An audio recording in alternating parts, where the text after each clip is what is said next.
Imaginez un monde sans la ville de Chicago et ses 2,6 millions d'habitants.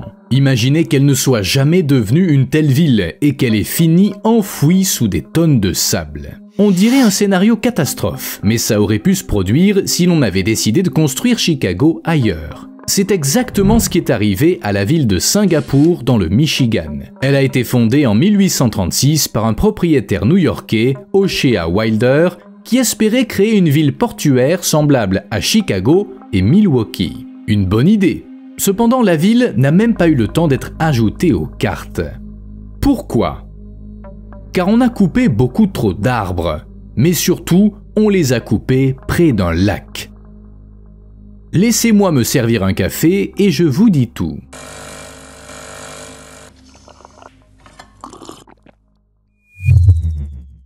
Au fait, quand je vous dis que je vais me faire du café avant de commencer la vidéo, je le fais vraiment. Et bien sûr, voici un rappel discret de faire ce que vous savez sous la vidéo. Bon, Singapour. Rien à voir avec la cité-État du même nom en Asie du Sud-Est. C'est une simple coïncidence. Du moins, on ignore pourquoi la ville a été nommée ainsi. Bref, je ne peux pas vous montrer la ville de Singapour en Michigan. En effet, il n'y a plus rien à montrer. Mais alors, vraiment rien. Mais à l'aide de votre imagination, vous pouvez imaginer à quoi elle aurait pu ressembler, et pour ça, il suffit de vous rendre, étonnamment, en Russie.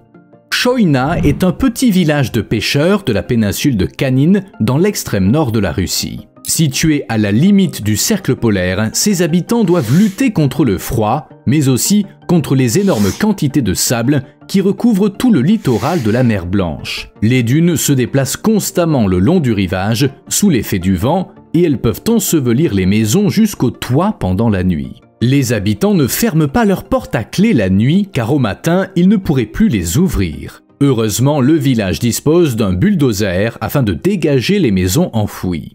Choïna a été fondée dans les années 1930 par des pêcheurs en raison de l'abondance de poissons et autres animaux marins dans les eaux côtières.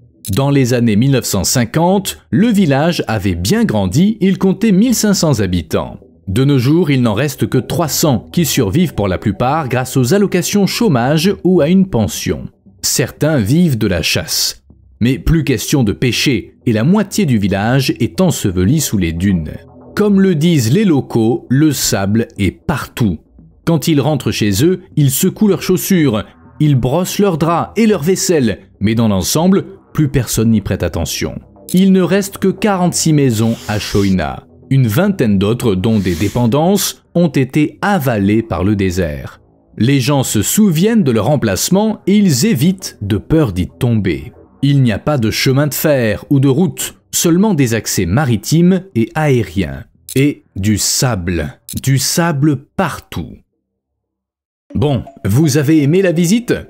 Il est temps de retourner à Singapour. À son apogée, la ville comptait 3 moulins, 2 hôtels, quelques magasins et une banque, ainsi que la première école du Michigan. Au total, la ville comptait 23 bâtiments et 2 scieries. Certes, c'était plus modeste qu'à Choïna, mais bon, c'était 100 ans avant. Il n'est pas difficile de deviner de quoi vivait la ville, à en juger par les photos qui nous sont parvenues. Celle-ci a été prise en 1869 et une scierie est visible à droite au premier plan. Des piles de bois sont alignées le long du front de mer et l'on peut voir des gens charger le bois sur des voiliers. Tout ça a duré un peu plus de 50 ans et en moyenne 200 personnes vivaient là. Cependant, à l'apogée du développement de la ville, leur nombre a atteint 500. Au cours de cette période, les scieries de Singapour étaient très actives, produisant 33 mètres cubes de bois par jour. C'était pratique et rentable. Les grumes étaient transportées par flottage le long de la rivière jusqu'à des scieries situées dans les villes riveraines. De là, il était facile de les transporter par bateau vers d'autres lieux et de les vendre. En fait, Singapour bénéficiait d'une excellente situation géographique, une abondance de forêts et de voies fluviales qui lui conférait un avantage unique. Aujourd'hui, la zone appartient à un promoteur privé et elle est fermée au public. Et cette photo, censée montrer Singapour enterré, est certainement un faux. On dirait plutôt une photo d'une chaumière construite au début du XXe siècle et qui a connu le même sort que Singapour. Mais il s'est passé quoi ? Des incendies, Ils n'ont pas affecté Singapour elle-même, mais ils ont touché Chicago, Holland, Peshtigo et plusieurs autres villes à la fin de l'année 1871. En conséquence, la région de Singapour a été presque entièrement déboisée afin d'alimenter les efforts de reconstruction. En l'absence de couvert végétal, les vents et les sables provenant du lac Michigan ont transformé la ville en ruine et en l'espace de 4 ans, ils l'ont ensevelie. La ville a été abandonnée en 1875. Les derniers résidents de Singapour étaient le pêcheur James Nichols et sa famille. Face à l'avancée du sable, la famille a déménagé dans des maisons plus hautes, gagné les étages supérieurs et sortait directement par les fenêtres. Au cours de l'été 1892, la famille avait atteint le 3e et dernier étage et lorsque le sable commença à s'infiltrer dans la cheminée, elle quitta finalement Singapour. Aujourd'hui, les ruines de la ville sont enfouies sous des dunes au bord du lac Michigan, à l'embouchure de la rivière Kalamazoo. Les visiteurs qui se rendent dans la partie sud du parc de Saugatuck Dunes ou qui font du bateau sur la rivière n'en voient même pas les traces. Aujourd'hui, la zone est constituée de dunes et d'arbres. En ce sens, peu de choses ont changé en 100 ans. En 1894, lorsque des gens sont revenus sur les lieux, ils n'ont trouvé qu'une partie du toit d'un vieil hôtel qui dépassait du sable. Cependant, on raconte que pendant la Première Guerre mondiale, on pouvait apercevoir le haut de la palissade entourant le cimetière. Peut-être que, comme moi, vous trouvez ça cool. Un jour, des archéologues creuseront là et ils trouveront des maisons entières enfouies sous le sable. Malheureusement, ce fantasme ne se réalisera jamais car de nombreuses maisons ont été démolies après la vente du village. Maintenant, sous le sable, il ne reste guère que l'ossature des maisons. Et celles qui n'ont pas été démolies sont parties avec leurs propriétaires. Je suis sérieux. Lorsque Singapour a été abandonné dans les années 1870, 11 maisons ont été déplacées en pièces détachées ou entières à l'aide de rondins. Elles ont été transportées intactes sur la rivière gelée jusqu'aux villes de Saugatuck et de Douglas. Aujourd'hui, on peut voir 5 de ces maisons singapouriennes dans ces villes. Par exemple, la galerie d'art du centre-ville de Saugatuck était autrefois la Banque de Singapour qui émettait ses propres billets. Difficile de croire que ce bâtiment a un jour été déplacé. Il est pourtant monumental. Mais il a bel et bien été apporté de Singapour et une plaque située à proximité de la galerie le rappelle. Il y en a une autre sur le bâtiment lui-même. Mais pourquoi la ville a fini recouverte par le sable? Eh bien, ce fut une dure leçon sur la façon de gérer les écosystèmes délicats des forêts et des dunes. Voici la vue depuis la plus haute dune près de la ville de Saugatuck, à 85 mètres au-dessus du lac Michigan. Les dunes, celles qui ont recouvert Singapour, sont à peine visibles au loin le long de la rive. Singapour a été construite sur des dunes de sable, comme tout ce qui se trouve au bord du lac dans cette région. Mais les gens ont coupé trop d'arbres et les dunes ont perdu leur stabilité, au sens propre du terme. Car les dunes ne sont pas de simples tas de sable. De nombreux facteurs et processus interviennent dans la création d'un système de dunes côtières. En fait, les dunes possèdent un cycle de vie. De jeunes dunes se forment sur la plage, des dunes plus âgées se forment plus loin de la mer, sans parler des étapes intermédiaires. Le processus de création d'une dune est appelé succession. Les vagues poussent le sable sur la plage, puis il se déplace le long du rivage et forme des dunes lorsqu'il est poussé par le vent. S'il y a des obstacles, les plus gros grains de sable tombent et sont poussés vers le haut, tandis que les petits grains se déposent plutôt derrière. Au fur et à mesure du processus, une crête se forme qui, à terme, devient une dune. Plus le vent est fort, plus les dunes sont hautes. Le côté de la dune exposé au vent présente souvent une pente douce, tandis que le côté protégé est plus abrupt. Comme le vent change constamment, les dunes tournent, elles grandissent et se déplacent en permanence. Plus elles s'éloignent de l'eau, plus il est probable que des plantes s'y installent.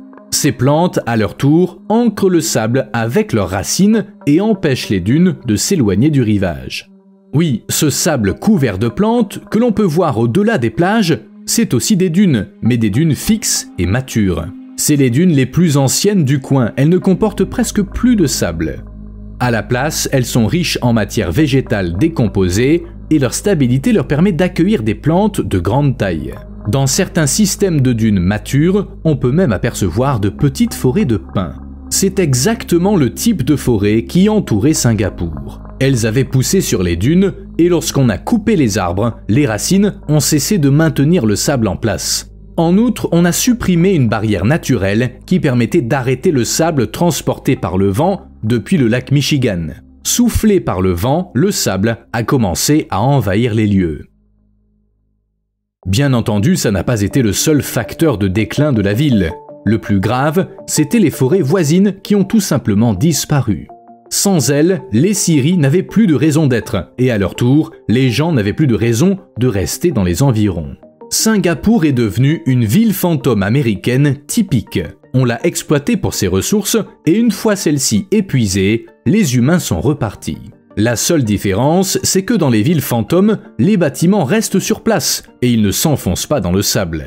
Aujourd'hui, la région a un autre problème, un conflit entre des promoteurs privés et la population locale. Les premiers affirment qu'il ne reste rien de Singapour qui vaille la peine d'être préservé. Plus d'environnement, plus d'histoire, et la terre, disent-ils, serait mieux utilisée à des fins pratiques. Par exemple, on pourrait y construire un country club ou des quais privés pour les yachts. Cependant, les habitants des villes voisines s'y opposent car ils considèrent que l'endroit fait partie de leur histoire. Par exemple, voici des objets qui ont été découverts lors de fouilles menées par l'université de Ball State en 2017. Au cours des recherches, on a trouvé plus de 200 objets, dont des bouteilles en verre, des pièces métalliques et du tissu. Notez que personne ne sait exactement où se trouvait la ville. En raison des changements radicaux du paysage, là où la rivière Kalamazoo se jette dans le lac Michigan, causé par le creusement d'un canal, il est difficile de déterminer son emplacement exact. On ne dispose pas d'assez de photos, et on n'a pas une idée précise de ce à quoi ressemblait Singapour à son apogée. Il est donc impossible de dire ce qui a pu survivre ou non. Des fouilles archéologiques seraient nécessaires, mais ça demanderait du temps et de l'argent, et personne n'est prêt à un tel investissement pour un résultat incertain. Attendez, et le village russe du début de la vidéo? Il n'avait rien coupé du tout là-bas. Pourtant, la raison de sa submersion par le sable est similaire. Depuis les années 1950, le chalutage incontrôlé de la morue avait détruit toute la végétation benthique. Les racines des algues ne maintenaient plus le sable en place et ce dernier progressait vers le rivage. La végétation est rare dans ces régions nordiques et le peu qu'il y avait a pu être piétiné par les chevaux de la ferme locale. Ils se promenaient en troupeau autour du village à l'époque. Tout ça a permis au sable d'avancer et d'avancer suffisamment vite pour engloutir le village malgré les efforts des habitants. Mais vous savez quoi? La marche des sables peut être arrêtée et même inversée. En novembre 2024, ça a fait les gros titres des médias. La Chine a construit une ceinture verte de 3000 km autour de son plus grand désert, le désert de Gobi, le contraire de ce que les humains avaient fait près de la ville de Singapour. D'ailleurs, la Chine a mis à peu près le même temps pour y parvenir, 46 ans. Une campagne de plantation d'arbres s'est transformée en un effort national pour enrayer la désertification et freiner les tempêtes de sable. Pour info, plus de 30 millions d'hectares d'arbres ont été plantés. Cette mesure s'imposait en raison de la puissance des vents du désert de Gobi qui amènent le sable du nord de la Chine vers le sud, au cœur du pays. Terres fertiles, villes et communautés entières sont englouties par le sable. On estime que 400 millions de personnes en souffrent. La raison de la désertification est la déforestation, comme dans de nombreux autres pays confrontés au même problème.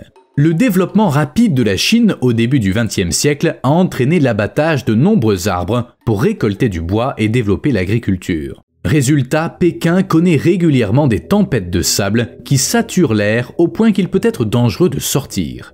Le désert s'étend, envahissant de nouvelles zones. En fait, tous les déserts du monde sont en expansion, et à eux tous, ils gagnent chaque année une superficie équivalente à l'Irlande. Toutefois, c'est le désert de Gobi qui se développe le plus vite. Il gagne 3600 km² par an. Bien sûr, comme toujours, c'est une question complexe et l'abattage des arbres n'explique pas tout. Néanmoins, il est certain que les arbres servaient de barrière naturelle retenant le sable. Là où il y a des arbres, ils agissent comme des brise-vents, empêchant la terre arable d'être emportée par le vent ou par l'eau. Leur système racinaire fixe le sol, réduisant sa vulnérabilité à l'érosion. Et bien sûr, les arbres absorbent et stockent beaucoup d'eau via leurs racines, qu'ils libèrent ensuite lentement. Ça maintient le sol humide et ça atténue les effets de la sécheresse sur les terres agricoles. En fait, les arbres sont l'outil idéal pour freiner l'avancée du sable. Et le meilleur moyen de donner un coup de fouet à cette avancée est de les éliminer du paysage. Au fait, le programme chinois a fait des émules dans d'autres pays.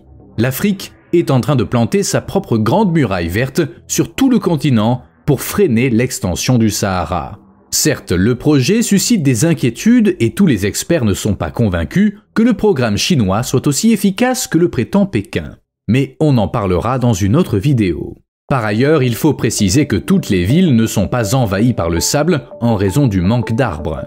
Voici Kolmanskop, une ville fantôme du désert du Namib qui s'enfonce elle aussi dans le sable. Au début du XXe siècle, des gisements de diamants y ont été découverts et très vite la ville a produit 1 million de carats par an, soit 11,7% de la production mondiale.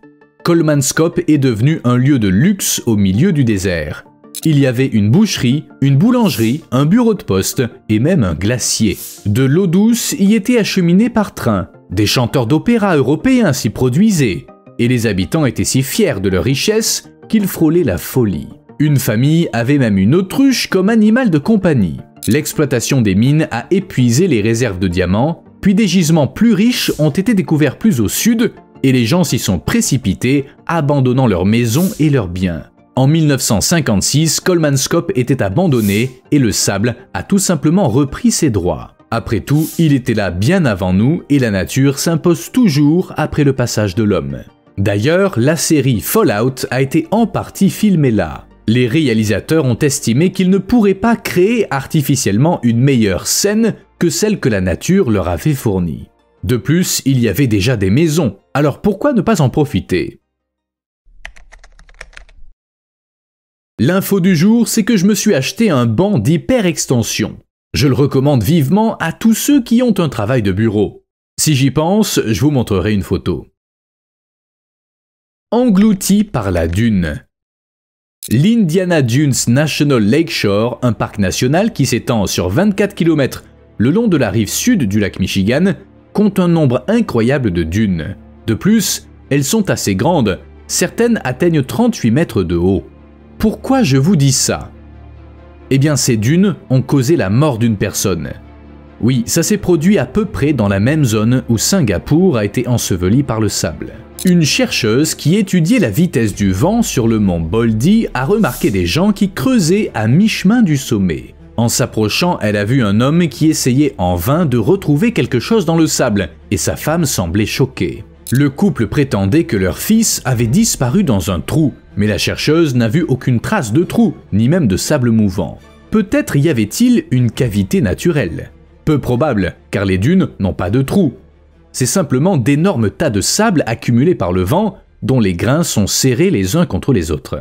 Malgré ça, la femme a demandé de l'aide à 2 employés du parc, et après un appel au service d'urgence, des policiers et des pompiers armés de pelles se sont précipités au sommet du mont Baldy. Les recherches, qui ont duré plus de 3h30 et ont mobilisé 50 sauveteurs et 2 pelles mécaniques, se sont terminées par la découverte de l'enfant disparu à 3,50 m sous la surface. Malheureusement, il n'avait pas survécu. 1 mois après l'incident, des chercheurs ont étudié la dune où l'incident avait eu lieu. À l'aide d'un radar spécial, ils ont trouvé 66 endroits où se trouvait sous la surface autre chose que du sable solide. Quant à ce que c'était exactement, ils n'ont jamais réussi à le savoir. Le sable prend le contrôle de la Somalie. Le sable est sournois et la meilleure preuve en est le fait que le désert engloutit lentement la ville de Hobyo, située au centre de la Somalie. On pourrait croire que le changement climatique est à nouveau responsable, et c'est le cas. Même si ce pays ne contribue que modestement aux émissions mondiales de carbone, moins de 0,08%, il est confronté à de sérieux défis. Sécheresse, érosion et vents violents sont devenus monnaie courante en Somalie depuis une vingtaine d'années. Naturellement, ces phénomènes entraînent des conséquences catastrophiques telles que famine et déplacement de population. Et comme si ça ne suffisait pas, les habitants des régions côtières sont confrontés à des tempêtes de sable qui ensevelissent les bâtiments. La ville de Obio compte 13 000 habitants et elle dispose d'infrastructures. Pourtant, le sable ne les épargne pas. Par exemple, un hôpital récemment construit s'est retrouvé sous une épaisse couche de sable un an seulement après son ouverture en 2018. On craint qu'un autre établissement médical ne soit également enseveli si aucune mesure n'est prise. Il est urgent d'agir, car le sable atteint déjà plus d'1 mètre de haut le long des murs extérieurs. Mais parlons un peu du changement climatique. Quel est son lien avec le sable ? Eh bien, il affecte de nombreux phénomènes naturels, dont le vent. Et le vent se renforce à mesure que les températures augmentent dans le monde entier. Je ne sors pas ça de mon chapeau. Les habitants des régions côtières ont remarqué que le vent avait gagné en puissance ces 30 dernières années. Vous voyez où je veux en venir. Si des mesures urgentes ne sont pas prises, la ville de Obio connaîtra le même sort que Singapour en Michigan. Structure défensive. Mais peut-être existe-t-il un moyen d'empêcher les villes d'être ensevelies par le sable. En fait, oui, il existe des structures qui peuvent servir de barrière. Un excellent exemple de structure permettant de sauver des vies est la rampe défensive d'Ashkelon. Cette ville située sur la côte d'Israël a souvent été le théâtre de batailles pendant les croisades. Certes, les bâtiments destinés à protéger cette ville clé ont été détruits à de multiples reprises en 5000 ans, mais ils ont toujours été reconstruits. Aujourd'hui, cette même rampe défensive a une grande valeur archéologique. Elle a en effet permis de protéger la ville de l'ensevelissement par le sable. Lors de l'étude de photos aériennes de villes anciennes et modernes, des chercheurs ont remarqué que les dunes s'arrêtaient devant un obstacle construit près des anciennes portes de Jérusalem. En y regardant de plus près, il est apparu que devant les portes se trouvait un talus artificiel de 8 à 10 mètres de haut et de 200 mètres de long qui empêchait les dunes d'avancer. De plus, la structure avait un impact significatif sur la zone environnante. Sans elle, les chercheurs pensent que les champs situés au nord de l'ancienne ville ne seraient pas devenus les plus fertiles de la région. En bref, la ville aurait pu ne jamais renaître sans cette barrière unique en son genre. Village cinématographique. Vous savez où La Guerre des Étoiles a été filmée ? Je l'ignorais aussi, mais il s'avère que le film a été tourné dans un véritable désert. Au cœur du Sahara tunisien se trouvent les vestiges d'un village, en partie enfoui sous le sable. Quand on regarde ça, on a l'impression d'être sur une autre planète. C'est sans doute ce que s'est dit George Lucas, et c'est pourquoi il a choisi cet endroit pour filmer la saga emblématique. Sous sa direction, le désert de Tunisie est devenu Tatooine, une planète sans vie et dotée de 2 soleils où, il s'est passé beaucoup de choses. Le plus intéressant, c'est qu'à la demande du gouvernement tunisien, les décors sont restés intacts. Ils se trouvent encore au milieu du désert et ils attirent des foules de touristes. En fait, Lucas a bien fait de choisir cette région pour le tournage. En effet, l'économie locale a bénéficié d'un beau coup de pouce grâce aux 1500 figurants et aux retombées pour les hôtels et les agences de voyage. Cependant, l'équipe a dû faire face à certains problèmes liés à la chaleur du Sahara. Les températures ont même atteint 57 degrés Celsius et le tournage a été retardé par des pluies diluviennes en été. Vous ne pensiez pas que tourner des films dans le désert était une promenade de santé, dites-moi. Vous me devez un like. À plus.